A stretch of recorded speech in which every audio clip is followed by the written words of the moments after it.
So you're probably here because you want to know about the Magic 5 Pro from HONOR, which I'm supposed or about to review. So I got this phone about a month ago. It's meadow green. I have been using it for the past 1 month, just as my main phone, and sometimes interchanging it with being my second phone. So I believe I've tested almost every feature that it has. Looking at the design, meadow green is actually, I mean, green in general is not my favorite color. So getting a meadow green phone did actually bring some reservations to me. But then again, this meadow green has some blings on it. It does look nice, and under certain color it doesn't really look like green.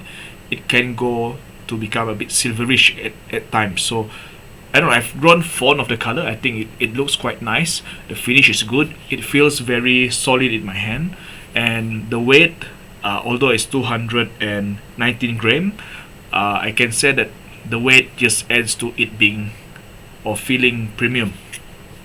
Some smartphones are really light, and maybe this is a personal preference, but I like premium smartphones to be slightly heavy, because light smartphones feel too light that they feel too cheap, and on top of that, sometimes they do feel like they're made out of plastic. So this one feels like it's being made out of metal. Yeah, I'm not so sure what is the material, but at the end of the day, I feel that it is just it feels like a premium phone. It is a premium phone. It is a flagship smartphone.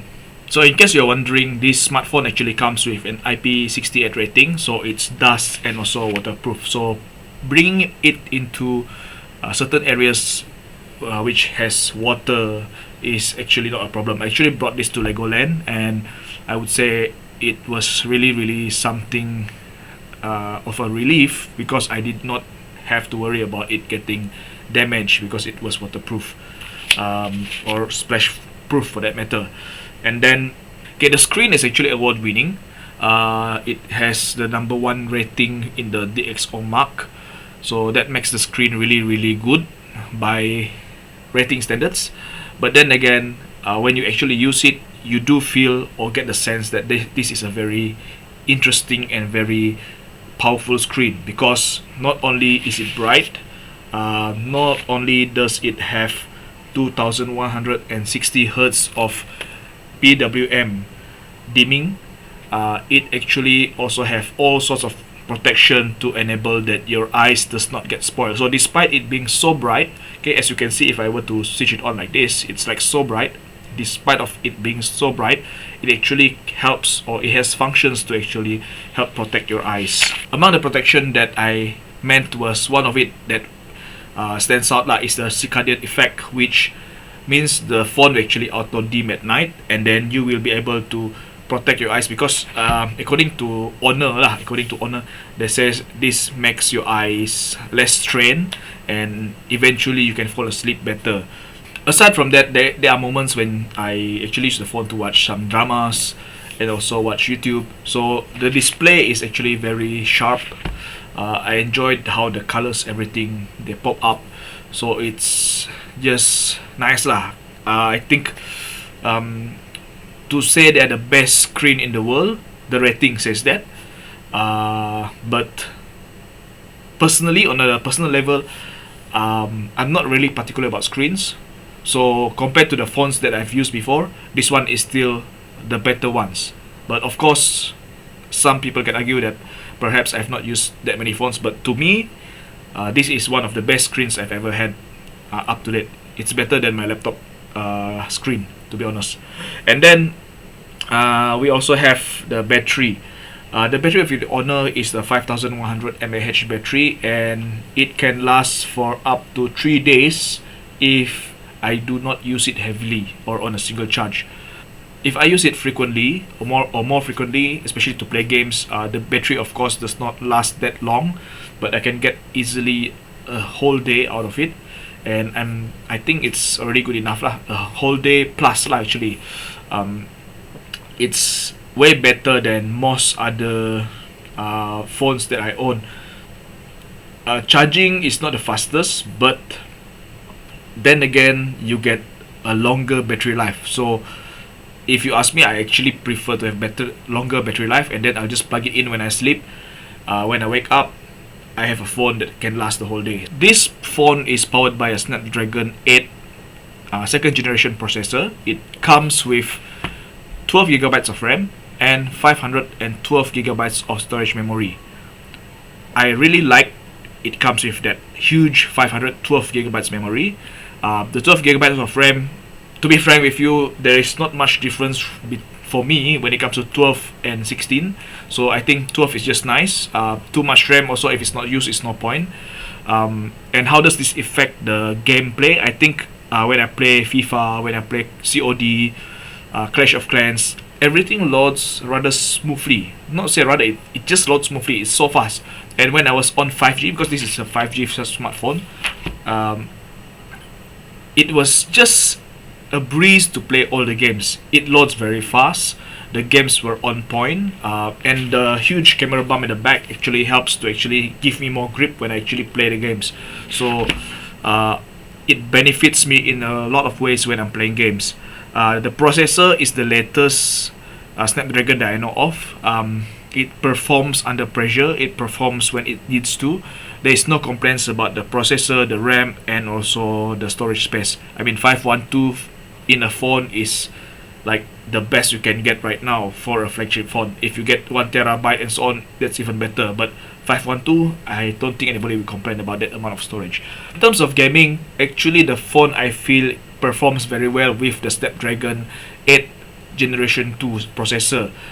Everything is smooth, loading is smooth, and I tried playing the phone or playing games in a 5G connection, and I was impressed with the speeds of the 5G, of course, but the game itself ran really smoothly. There was no buffering, everything was easy, and the big camera bulge here actually helped give me some grip to when I was playing. So it's actually a plus point to have this camera bump at the back. Okay, if it's too small, like some smartphones, they put the camera bump at the side, you can actually grip on it, but because this one is like really in the center, so it gives me that extra edge when I'm playing, and I'm intensely playing some football games. So I believe gaming is not a problem with the smartphone. Everything goes very smoothly. The 12GB RAM helps, the processor helps speed everything, and internet connection, of course, with Wi-Fi 6 helps to improve all this experience when you're gaming. Sound system is great because there's a top firing speaker and bottom firing speaker. Comes out of two ends, you get surround sound. So the experience of gaming is really great. Although when you hold the phone this way, you might be closing the speakers, but I guess that's for most phones it's the same case, so there's no issue with that.